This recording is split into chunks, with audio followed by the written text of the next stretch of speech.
In this tutorial I'm going to show you how to make a simple wire wrapped ring like this one. Once you get used to it, they don't take very long and they look quite pretty, so why not?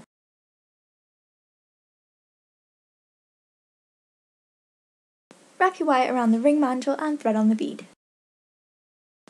Then continue to wrap your wire around the ring mandrel to make the base of the ring that will go around your finger. I like to have one coil above the bead and one coil below, but it's really completely up to you. You'll probably notice that on one side of the bead the wire kind of sticks out in a weird fashion, and I like to squash this down with my flat nose pliers because it makes it a lot neater for later when you are wrapping the wire around the bead. So here's a demonstration of how to wrap the wire around the bead. Just do this with both of the wires, and in general the tighter you wrap it, the more neat it will be, so just bear that in mind.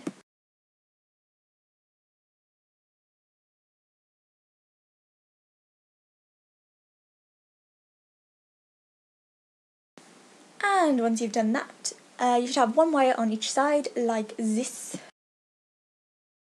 Now take it off the ring mandrel and wrap it around the base of the ring, or whatever it's called, like this.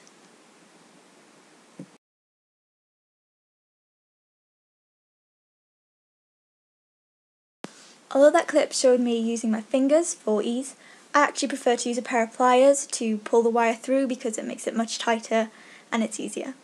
But try to hold the base of the ring with a pair of pliers as well to keep all the wire together, because as you can see in this picture, the one on the left is a bit mangled because I haven't used the pliers to keep the wire together and they're all kind of overlapping, whereas the one on the right is much more comfortable to wear and it looks better because all the wires are straight and they're not overlapping each other. So just bear that in mind as well. So now it's time to cut off the excess, and so get your snippy pliers out, and I like to cut it on the inside so you can't see it, because I think that's much better, because I think it just looks a lot better. A lot of people cut it on the outside because they say it hurts your finger, but to be honest, if you flatten it down properly and you're careful, it won't hurt your finger at all, so it's up to you, but that's what I prefer to do.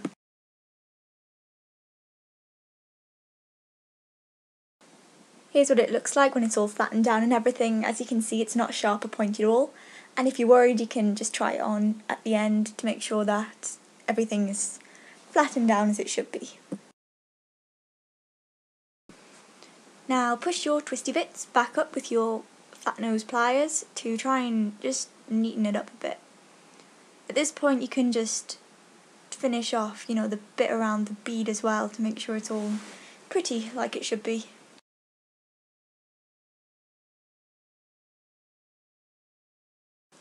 Now stick it back on the mandrel and force it down with all your strength to put it back in its shape, because more than likely it's gone out of shape and it's probably got a bit smaller than you wanted it. Well, at least that's the case when I do it most of the time. Huzzah, you now have your new ring thing.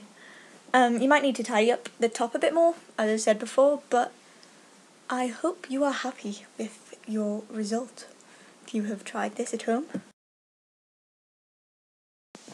And here is a picture of the final product on my very small finger. It is actually a ring size G, if anybody's wondering. I know that is tiny. I don't know what is wrong with my hands, they've just always been very small. Just thought I'd put this in as well. It's an example of some of the different ring sizes.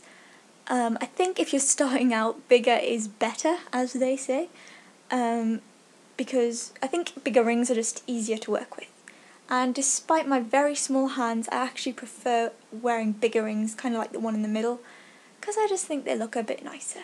But that's just my opinion, you might be different. And finally, I just thought I'd stick in a few different examples of some different styles so you can have a look. They don't vary very much, but this one is kind of like a crisscrossy one, which I think is very funky. No one actually sees it when I'm wearing it, but I know it's there, so I think it's quite cool. The next one is much more tightly wound and it's much neater, so I like this one as well. This is the one I make most. And finally, this one is just a bloody mess. I'm not sure what went wrong here, but it's very quirky, you can say that. So thank you for watching, I hope you try this out. I'm just going to leave you with this picture of a ring mountain and say thank you for watching this video. It's actually my first YouTube video ever in the history of ever, so constructive criticism is obviously welcome. Please subscribe if you would like to see more. I will hopefully be doing lots more of these tutorials. So yeah, thank you very much for watching.